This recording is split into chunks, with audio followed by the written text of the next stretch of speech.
बच्चों, आज हम पिछले वीडियो को कंटिन्यू करते हुए मुद्रा के कार्यों का वर्णन कर रहे हैं। जैसा कि हमने पिछले वीडियो में मुद्रा के दो कार्यों का वर्णन हो चुका था। उनको से मुद्रा के प्रमुख कार्य और मुद्रा के सहायक कार्य। मुद्रा के प्रमुख कार्यों में हमने पढ़े थे दो कार्य, विनिमय का माध्यम और मूल्य का मापन। इसी तरह से हमने सहायक कार्यों में तीन कार्यों को पढ़ा था। स्थगित भुगतानों का मान, भावी यानी स्थगित का मतलब भावी भुगतानों का मान, जो हमने पढ़ा था। दो अपने पॉइंट्स ऐसे थे कि उसके क्रय शक्ति का हस्तांतरण और मुद्रा मूल्य संचय का मापन। इस तरीके से हमने मुद्रा के कार्य के दो कार्य पढ़ लिए थे। और आज हम अपने फंक्शंस ऑफ मनी पार्ट 4 में मुद्रा का तीसरा कार्य और मुद्रा का चौथा कार्य, अगर इस पार्ट में होगा तो ठीक है, नहीं तो हम अगले वीडियो में करेंगे। तो मेन फोकस मुद्रा के तीसरे कार्य पर, जिससे आकस्मिक कार्य हो रहा है। मुद्रा का जो कार्य है उसका तीसरा कार्य कराने जा रहे हैं बच्चों, आकस्मिक कार्य।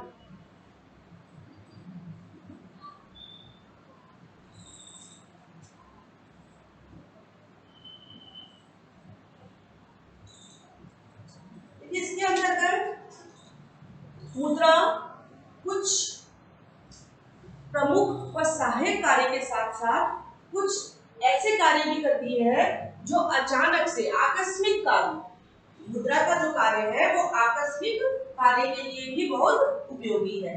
जैसे इसके अंतर्गत हम पढ़ेंगे कि मुद्रा के आकस्मिक कार्य कौन कौन से हैं जो जिसको मुद्रा को वहन करनी पड़ती है। जैसे राष्ट्रीय आय का वितरण, साख का आधार, और एक पॉइंट तीसरा जो हम करवाने जा रहे हैं कि राष्ट्रीय आय का वितरण, साख का आधार और संपत्ति की तरलता। इन पॉइंट्सों का हम अध्ययन करेंगे। तो उससे पहले हम देखेंगे कि मुद्रा के द्वारा कुछ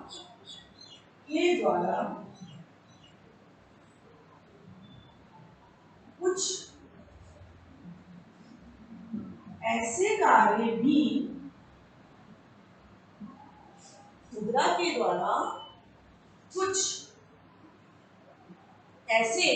कार्य भी ऐसे कार्य जिन्हें हम बोल सकते हैं आकस्मिक कार्य।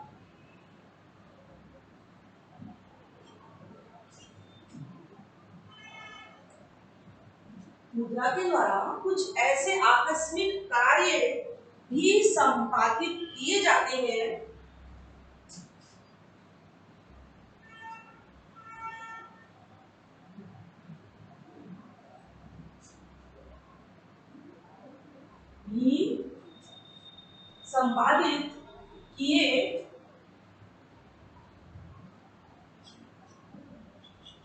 हैं जो मुद्रा को और भी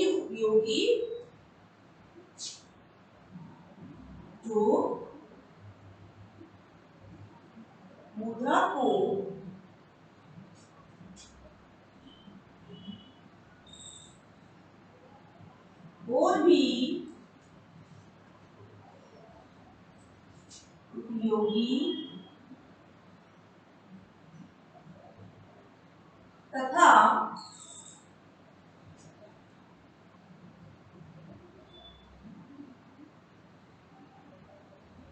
सुविधाजनक, कहने का तात्पर्य है कि मुद्रा के द्वारा हम ऐसे आकस्मिक कार्य भी करते हैं जो मुद्रा को और भी उपयोगी तथा सुविधाजनक माध्यम के रूप में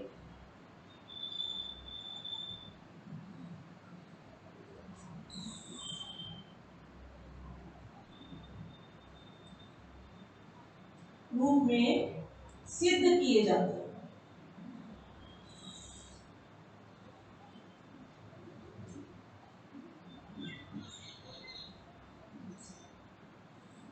ये कार्य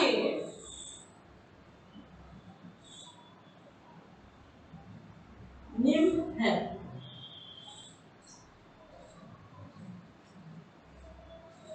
आकस्मिक कार्य, मुद्रा के द्वारा कुछ ऐसे कार्य यानी कि ऐसे आकस्मिक कार्य जैसे हमने बताया, राष्ट्रीय आय का वितरण, साख का आधार, संपत्ति की तरलता। भी यानी ऐसे कार्य भी संपादित किए जाते हैं जो मुद्रा को और भी उपयोगी यानी कि इम्पोर्टेंट मुद्रा का जो उपयोग है बहुत ज्यादा बढ़ जाता है इन कार्यों में उपयोगी और सुविधाजनक माध्यम के रूप से इसको किया जाता है। तो इसके बारे में हम बच्चों आगे पढ़ेंगे। मुद्रा के जो आकस्मिक कार्य हैं वो कितने हैं?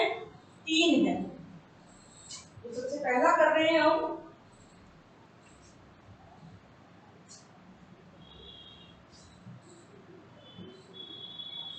सबसे पहले कार्य में लिखेंगे मुद्रा के कार्य 3 हैं। सबसे पहला राष्ट्रीय आय का वितरण।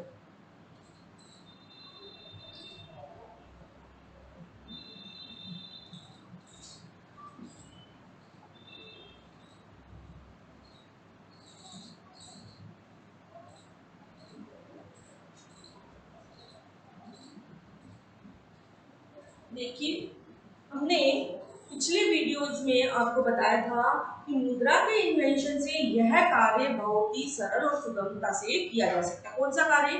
राष्ट्रीय आय। पहले जब वस्तु विनिमय प्रणाली चला करती थी तो राष्ट्रीय आय यानी नेशनल इनकम का जो कैलकुलेशन है या नेशनल इनकम की जो गणना है वो बहुत आसान नहीं हुआ करती थी। लेकिन मुद्रा के इन्वेंशन से ये कार्य बहुत ही सरल और सुगम हो गया है। इसके अंतर्गत राष्ट्रीय आय का वितरण जैसे मान लीजिए आय व्यय विधि या उत्पादन विधि। हम राष्ट्रीय आय का जो वितरण है वो उत्पादन विधि के द्वारा करते हैं यानी कि हमारी राष्ट्रीय आय की जो गणना है वो उत्पादन विधि को महत्व देती है। तो हम इसके अंतर्गत ये चीज लिख सकते हैं कि वर्तमान युग में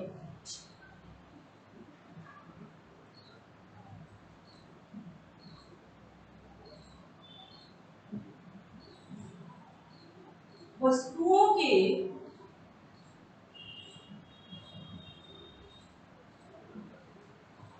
वर्तमान युग में वस्तुओं के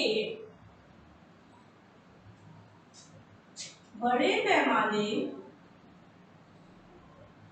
देखिए पैमाना बढ़ गया मुद्रा के आने से जो हमारा व्यवसाय का जो पैमाना है वो बढ़ गया है। तो हम कह सकते हैं कि बड़े पैमाने पर उत्पादन तथा उपभोग देखिए ये वही चीजें दोनों आर्थिक क्रिया हम इकोनॉमिक्स में पढ़ते हैं। सबसे पहले उत्पादन उपभोग इनके बारे में हमने शुरू में बता दिया है कि जो उत्पादन और उपभोग किया जाता है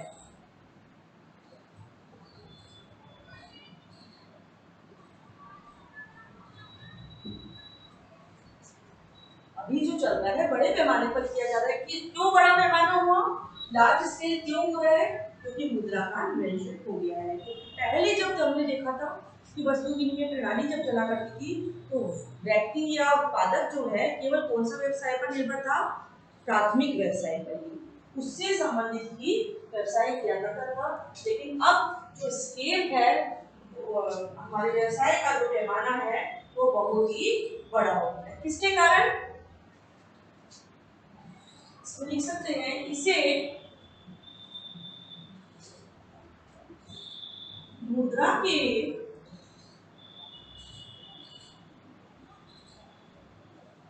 या ये लिख सकते हैं ये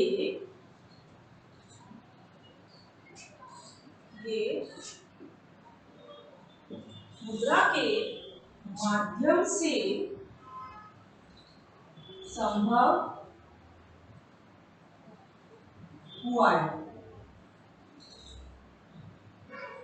मुद्रा के माध्यम से ये संभव हुआ है। क्या संभव हुआ है बच्चों? बड़े पैमाने पर उत्पादन या उपभोग करने की क्रिया जो जैसा कि हम आज के टाइम पर यानी वर्तमान युग में इस चीज को देख रहे हैं। इसी तरह से हम कह सकते हैं राष्ट्रीय आय का जो अनुमान है राष्ट्रीय आय का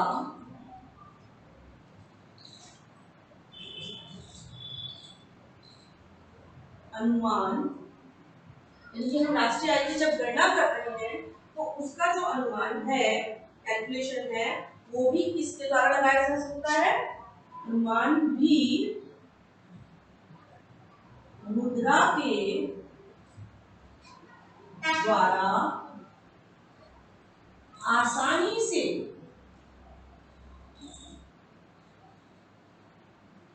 लगाया जा सकता है।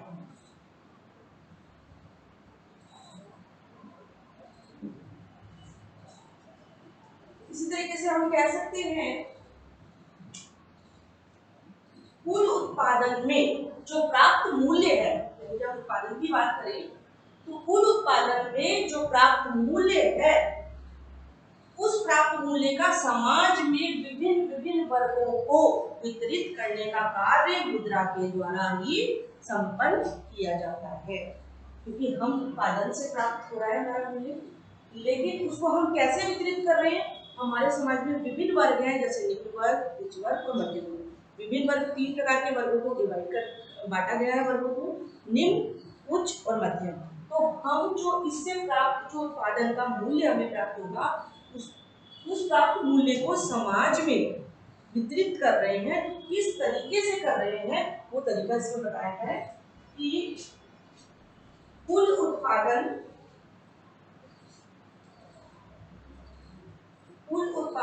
से प्राप्त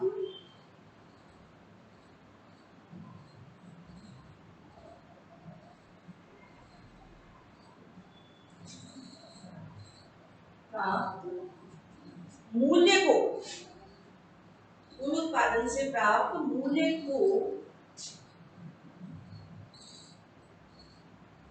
या मूल्य का समाज के विभिन्न वर्गों में हम लिख सकते हैं ब्रैकेट में निम्न, मध्यम व उच्च। विभिन्न वर्ग यही है मेन तौर पर। इन विभिन्न वर्गों का जो भुगतान है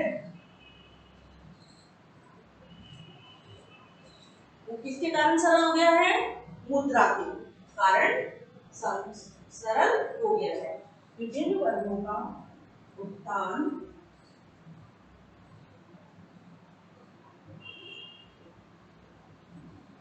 मुद्रा से ही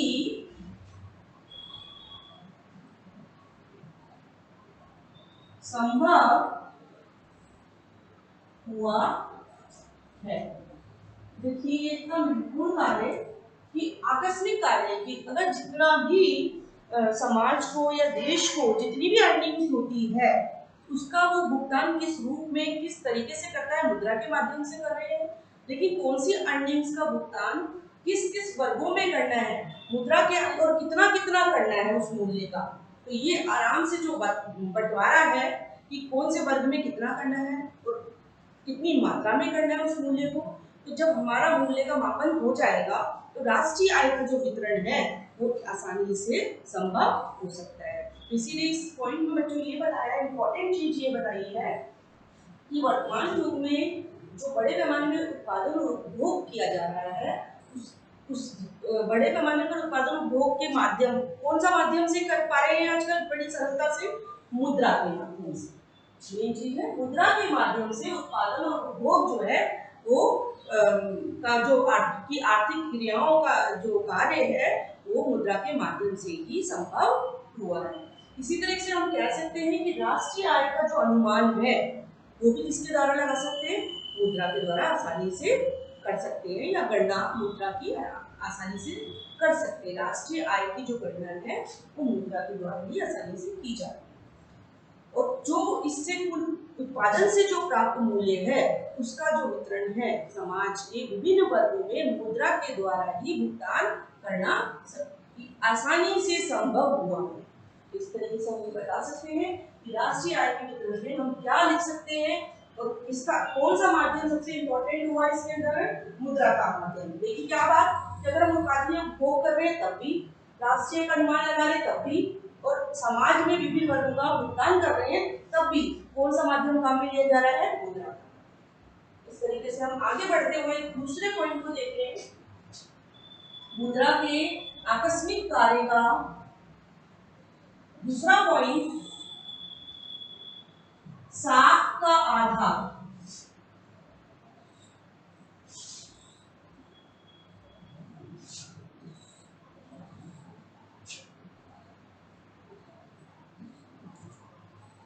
साख का आधार।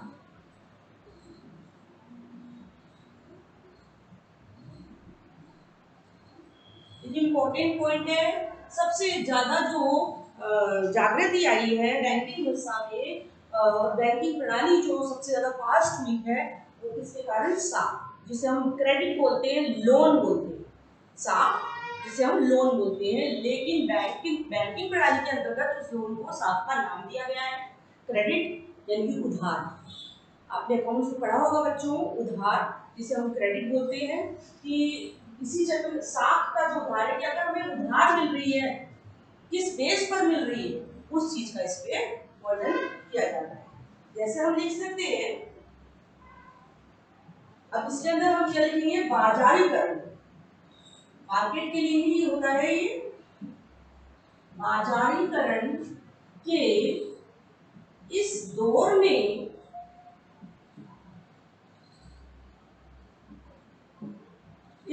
में बैंकों तथा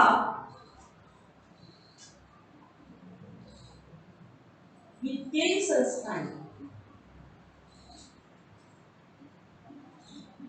ये दो चीज आ रही है इसके अंदर।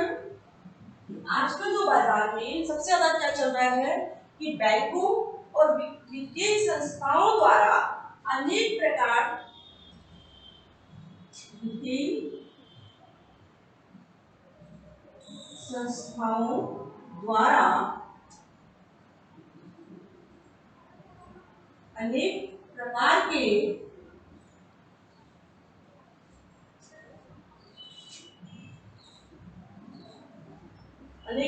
क्या उपलब्ध कराए जा रहे हैं? ऋण, उधारी, साख। इसको दो तीन नामों से जानते हो बच्चों। साख एक वर्ड अपने आप में ये है कि हाँ, इसको क्या कहा जाता है जल्दी से समझ नहीं आता, लेकिन जैसे हम उधार का वर्ड साख से जोड़ते हैं तो जल्दी से समझ में आ जाता है, या ऋण का वर्ड जोड़ते हैं तो जल्दी से समझ में आ जाता है। तो इसी तरह से इसको हम किसी वर्ड को उधार के नाम से समझें तो हमें जल्दी समझ में आ जाए। कह सकते हैं कि बाजारीकरण के इस दौर में बैंकों तथा वित्तीय संस्थाओं द्वारा अनेक प्रकार के ऋण उपलब्ध करवाए जाते हैं। अनेक प्रकार के ऋण उपलब्ध कराए जाते हैं। किनके द्वारा कराएंगे? बैंकों और वित्तीय संस्थाओं द्वारा। और इनकी क्या की जाती है? साथ में जब ऋण उपलब्ध कराए, ऋण कैसे बने? हमने आपको प्रोसेसिंग बताया था बच्चों कि साख का जो निर्माण है वो किस तरीके से किया जाता है कि बैंकों में जब जमाएं आती है जनता की, उन्हीं जमाओं को वो वापस रोटेशन में घुमाते हैं और उन्हें ऋण के रूप में जनता को ही वापस दिए जाते हैं। तो बैंकों को क्या फायदा है? इसमें कोई ये काम करेंगे तो फायदे के लिए करेगा। बैंकों को क्या मिलता है?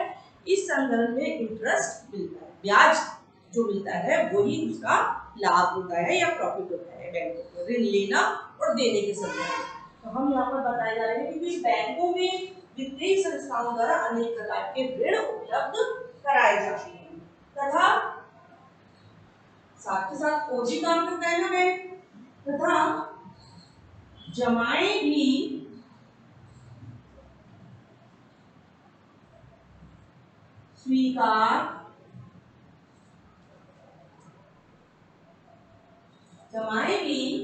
स्वीकार की जाती है।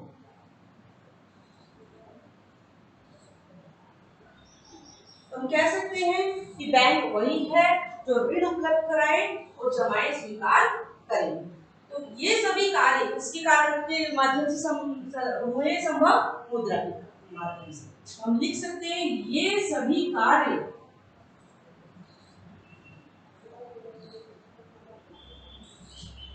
मुद्रा के माध्यम से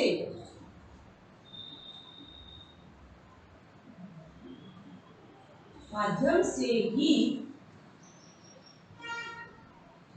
संभव किए जाते। बच्चों आपने इस पॉइंट में सबसे इम्पोर्टेंट बात क्या समझी कि जो बैंकों का इस दौर है या बाजारीकरण के इस दौर में बैंकों और वित्तीय संस्थानों द्वारा बहुत प्रकार के ऋण किए जाते हैं। हमने कल पिछले वीडियो में डिस्कस किया था, मेन जो था गृह ऋण, शिक्षा ऋण, उद्यम ऋण, इस प्रकार के बहुत सारे ऋण उपलब्ध कराते कौन? बैंक, वित्तीय संस्थानों द्वारा।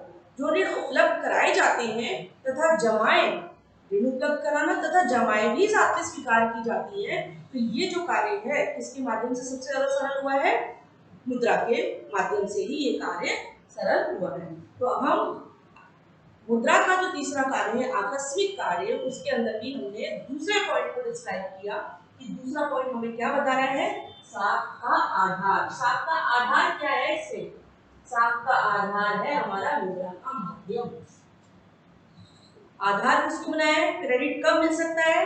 पहले हमने देखा उधार लेखों का कोई लेखा नहीं किया जा सकता। कौन सी प्रणाली में या कौन सी व्यवस्था में? वस्तु विनिमय प्रणाली में।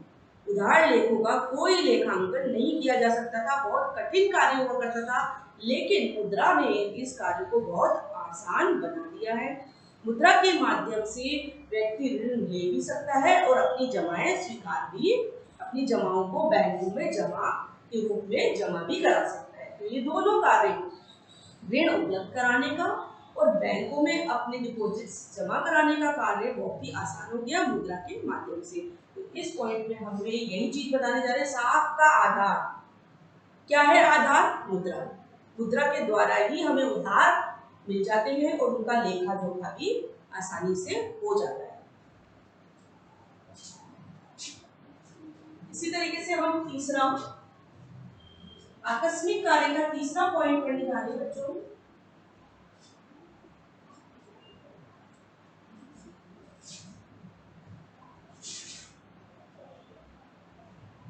संपत्ति की तरलता।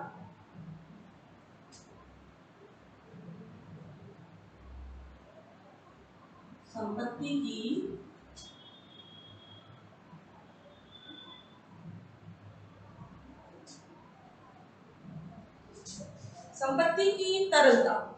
देखिए तरलता क्या है? तरल जिसको हम लिक्विड बोलते हैं, तरलता, लिक्विडिटी।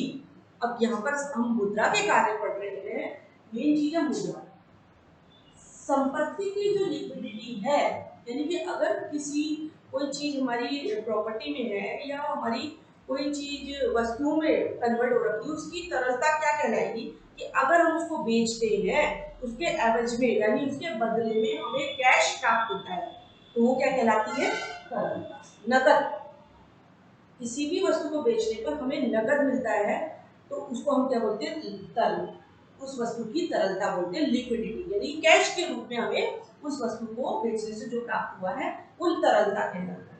अब इसके अंदर हम बता सकते हैं कि अब जब तरलता का नाम आ गया, जाहिर सी बात है मुद्रा वापस आ गई।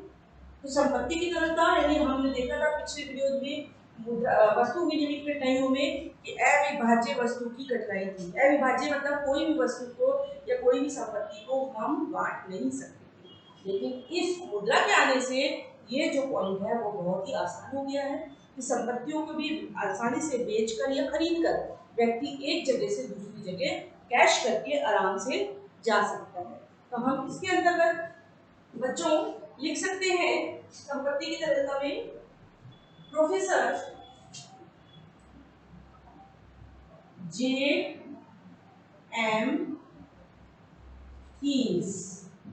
देखिए इनका पूरा नाम हमने लिखवाया था पहले, आपको ध्यान होगा, J M Keynes, John Maynard Keynes.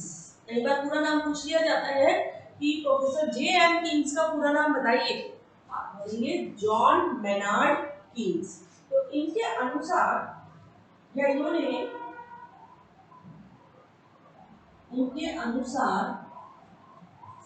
कौन सा कार्य यानी कि किस चीज को महत्वपूर्ण बताया है, ये चीज बता रहे हैं कि मुद्रा का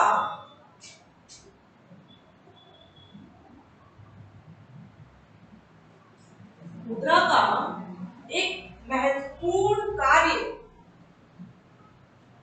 मुद्रा का एक महत्वपूर्ण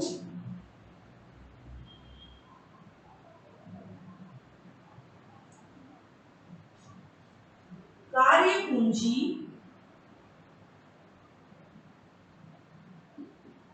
जिसे हम बोलते हैं वर्किंग कैपिटल, कार्य पूंजी अथवा देखिए दो चीज आई है संपत्ति की तरलता में, एक तो वर्किंग कैपिटल या धन, यानी कि हमारी कैपिटल जो है वो कहाँ लग गई है, व्यवसाय में लगी हुई है, तो हम उसको बोलेंगे पूंजी की कार्य कुशलता, यानी कार्य पूंजी अथवा धन को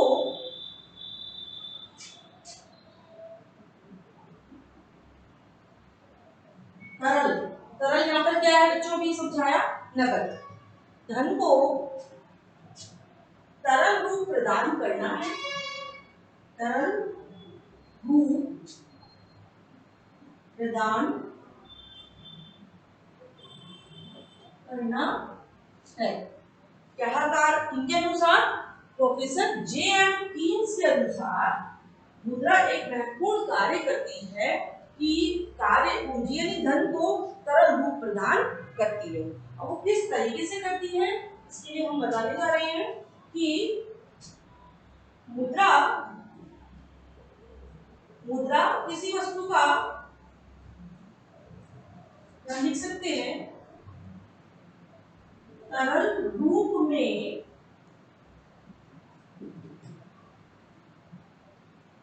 मुद्रा का, देखिए मुद्रा का तरल रूप यानी कि कैश, तरल रूप में मुद्रा का किसी भी कार्य में, किसी भी कार्य में तत्काल प्रयोग किया जा सकता है, तत्काल उसी के उसी टाइम तत्काल प्रयोग किया जा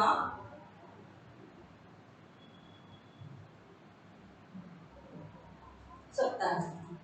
कहने का तात्पर्य बच्चों कि हमने संपत्ति की तरलता पॉइंट पढ़ा, संपत्ति की तरलता है कि अगर हमारे पास कोई प्रॉपर्टी है तो उसको हम तुरंत तत्काल यानी कि तुरंत ही कैश में बदल सकते हैं, चेंज कर सकते हैं। तो ये जो चीज संभव हुई है तो किसके माध्यम से या किसके द्वारा, मुद्रा।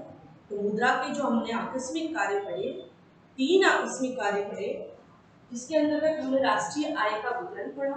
राष्ट्रीय आय का वितरण यानी कि समाज में विभिन्न वर्ग हैं, विभिन्न वर्ग है उनका जो भुगतान है वो किसके माध्यम से संभव हुआ है, मुद्रा के माध्यम से। तो हम यहाँ पर लिख सकते हैं समाज के रिकॉल की दृष्टि से विभिन्न वर्गों का भुगतान। अगर हम कंक्लूजन पे पहुंचे आज के तीनों पॉइंट पर, समाज के विभिन्न वर्ग थे, समाज के विभिन्न वर्गों को भुगतान किसके द्वारा किया जाएगा, कुल उत्पादन से प्राप्त मूल्य। अगर हमारे पास कुल उत्पादन है हम कर रहे हैं, उसके मूल्य के प्राप्त मूल्य को समाज में विभिन्न वर्गों द्वारा हम आराम से मुद्रा के माध्यम से ही व्यापार कर सकते हैं या उनका भुगतान पेमेंट्स कर सकते हैं। साख का आधार, साख यानी कि उधार, कि बैंकों में जो ऋण जमा होते हैं या ऋण उपलब्ध कराए जाते हैं या जमाएं, ऋण प्रदान करना और जमाएं स्वीकार करना, ऋण प्रदान करना व जमाएं स्वीकार करना, ये दोनों कार्य किसके द्वारा संभव हुए हैं, मुद्रा के द्वारा, ये दोनों कार्य मुद्रा के द्वारा या मुद्रा से ही संभव हुए हैं। कहने का मतलब हम मुद्रा के कार्य पढ़ रहे हैं, तो मुद्रा क्या क्या कार्य कर रही है। तो हमने आकस्मिक कार्य में बच्चों पढ़ा कि राष्ट्रीय आय का वितरण, साख का आधार और संपत्ति की तरलता। संपत्ति की तरलता में भी हमने ये देखा कि अगर व्यक्ति की कार्य पूंजी यानी धन को अगर तरल प्रदान करना है तो वो क्या चीज करेगी, मुद्रा के द्वारा ही उस वस्तु की तरलता, उस वस्तु को तरलता में प्रयोग कर सकते हैं, यानी परिवर्तित कर सकते हैं। वस्तु की किसी भी संपत्ति हम उसकी तरलता में कैसे बदलेंगे, और ये किस चीज के द्वारा या किसके माध्यम से ही संभव हो पाएगा, मुद्रा के माध्यम से। अगर कोई हमारी संपत्ति है, हम उसको बेच करके कैश लेकर आसानी से दूसरी जगह संपत्ति खरीद और बेच सकते हैं। तो आज बच्चों हमने पढ़े मुद्रा का कार्य पार्ट 4, उसके अंदर यही पढ़े कि आकस्मिक कार्य। अभी आपका एक पार्ट और रह गया मुद्रा के कार्यों का, पार्ट 5 में कराएंगे उसके अंदर मुद्रा के अन्य कार्य। तो बच्चों आपके जो कार्य हैं हमने मुद्रा के एक एक कार्य को डिस्क्राइब किया, क्योंकि क्वेश्चन एक एक कार्यों से अलग अलग आ जाता है, इसीलिए हम एक एक पॉइंट को आपके सामने डिस्क्राइब कर रहे हैं। आशा है कि सारे ही पॉइंट्स आपको समझ में आ रहे होंगे। समय समय पर आपका फीडबैक मिलता है मुझे, और मैं आपकी प्रॉब्लम्स को दूर भी कर रही हूँ। आज की इस वीडियो में भी आपको इस कार्य में कोई प्रॉब्लम हो तो बच्चों आप मुझे शेयर करें, मुझसे बात करें, और आपकी इस प्रॉब्लम को दूर करने में मैं पूरी मदद करूँगी। तो आज हमने मुद्रा के तीसरा कार्य कंप्लीट हो गया है हमारा, आकस्मिक कार्य। आप धीरे धीरे इसको याद भी रख सकते हैं, याद कर सकते हैं, आराम से आपके मुद्रा के कार्य कंप्लीट हो रहे हैं। बहुत इंपॉर्टेंट टॉपिक आपका कंप्लीट होने जा रहा है बच्चों, तो आप समय ना व्यर्थ करते हुए अपने टॉपिक्स को रीड करें, अच्छे से सुने समझें और मुझे समय समय पर फीडबैक देते रहें। ओके बच्चों।